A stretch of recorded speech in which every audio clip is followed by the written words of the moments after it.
अस्सलाम वालेकुम, नमस्कार, आदाब, सत श्री अकाल, बोलो सोनिहाल। मैं मोहम्मद अरशद ख़ान, पूर्व विधायक जौनपुर सदर, राष्ट्रीय सचिव समाजवादी पार्टी, आपसे मुखातिब हूँ। समाजवादी पार्टी देश के सभी धर्म और जातियों को लेकर चल रही है।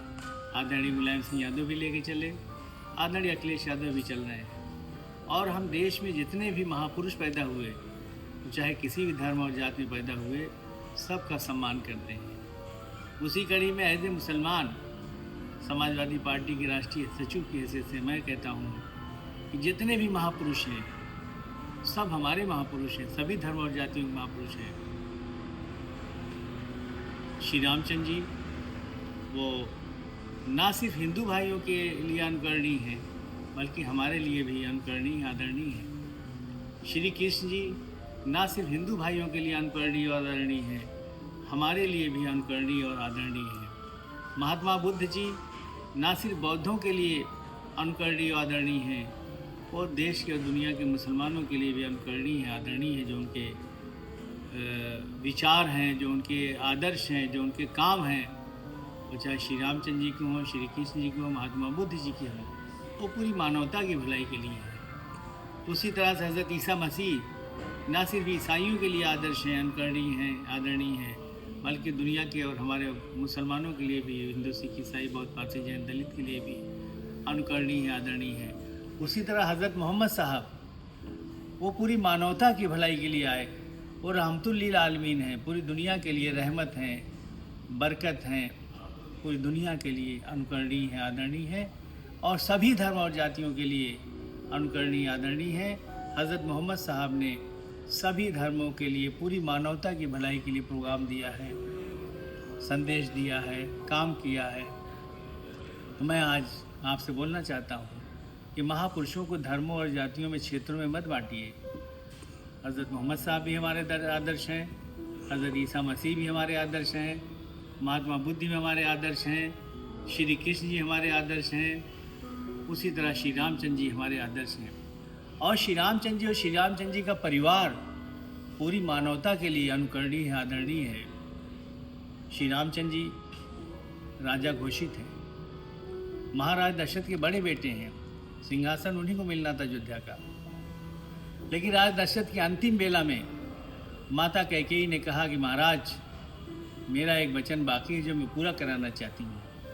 राजा दशरथ ने कहा, मांगो, पूरा किया जाएगा। रघुकुल रीत सदा चली आई, प्राण जाए पर वचन न जाए, हम क्षत्रिय हैं, पूरा करेंगे। और फिर माता कैकेयी ने मांग लिया कि मेरे बेटे भरत को अयोध्या का सिंहासन दीजिए और श्री रामचंद्र जी को 14 साल के लिए अयोध्या से निकाल दीजिए, वन भेज दीजिए। राजा दशरथ पे क़यामत टूट पड़ी। उन्हें एहसास हो गया कि अब शायद श्री राम से अंतिम बेला में मुलाकात नहीं होगी, लेकिन वचन था निभाया और श्री रामचंद्र जी को बुलाया और कहा, बेटे राम, आपको 14 साल के लिए वन जाने का आदेश दिया जाता है, वनवास का। आप वन चले जाइए, अयोध्या छोड़ दीजिए और अयोध्या का सिंहासन भरत संभालेंगे। श्री रामचंद्र जी ऊफ कर देते तो बगावत हो जाती है, क्योंकि कैकेयी छोड़कर दोनों माताएं, भरत समेत सभी भाई और अयोध्या की पूरी जनता श्री राम के साथ थी, उन्हें बहुत प्यार करती थी, सम्मान देती थी। लेकिन श्री रामचंद्र जी ने ऊफ नहीं किया, कमंडल उठाया और वन की तरफ चले जाए। काश दुनिया की सारी औलादें श्री राम जैसी हो जाएं, जो अपने माता पिता का इस तरह सम्मान करें, उनके आदेशों का इस तरह पालन करें, तो दुनिया का हर घर स्वर्ग हो जाएगा, जन्नत हो जाएगा। इस्लाम ऐसी ही औलाद चाहता है। बौद्ध धर्म, सिख धर्म, ईसाई धर्म, यहूदी धर्म, दुनिया के सारे मज़हब ऐसी ही औलाद चाहते हैं। काश दुनिया के हर घर में श्री राम जैसी औलाद पैदा हो जाए, तो दुनिया का हर घर स्वर्ग हो जाएगा। माता सीता जी बैठी हैं, राजा की बेटी हैं, राजा की बहू हैं, उनको वन जाने का आदेश नहीं है। लेकिन माता सीता जी ने सोचा कि औचित्य क्या है, पत्नी का स्वर्ग तो पति के चरणों में होता है। राजा पति जंगल में और पत्नी महल में, तो माता सीता जी ने भी श्री राम का अनुकरण किया और जंगल की तरफ वन के लिए चल दी। दुनिया के सारे धर्म, इस्लाम धर्म, सारे धर्म ऐसी ही बीवी चाहते हैं जैसी माता सीता थी, जो दुख में, सुख में, महल में, जंगल में, हर जगह पति का साथ निभाएं।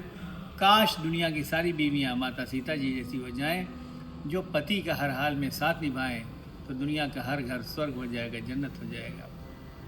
छोटे भाई लक्ष्मण बैठे हैं, पत्नी भी महल में मौजूद हैं, दुखी बैठे हैं कि भैया और भाभी वन को जा रहे हैं, उनकी सेवा और सुरक्षा की ज़रूरत होगी। तो एक छोटे भाई से ज़्यादा अच्छा सेवा और सुरक्षा कौन कर सकता है। चाहते तो पत्नी को भी साथ ले जाते, लेकिन भैया और भाभी की सेवा और सुरक्षा के लिए जाना था, इसलिए पत्नी को 14 साल के लिए महल में छोड़ा, वियोग बर्दाश्त किया और भैया और भाभी की सेवा और सुरक्षा के लिए वो भी श्री राम और श्री माता सीता जी के साथ चल पड़े। इस्लाम ऐसा ही छोटा भाई चाहता है, दुनिया के सारे धर्म ऐसा ही छोटे भाई चाहते हैं। काश दुनिया के सारे छोटे भाई लक्ष्मण जैसे हो जाएं, जो अपने भाई और भाभी का इस तरह सम्मान करें, इस तरह साथ निभाएं, तो दुनिया का हर घर स्वर्ग हो जाएगा, जन्नत हो जाएगा।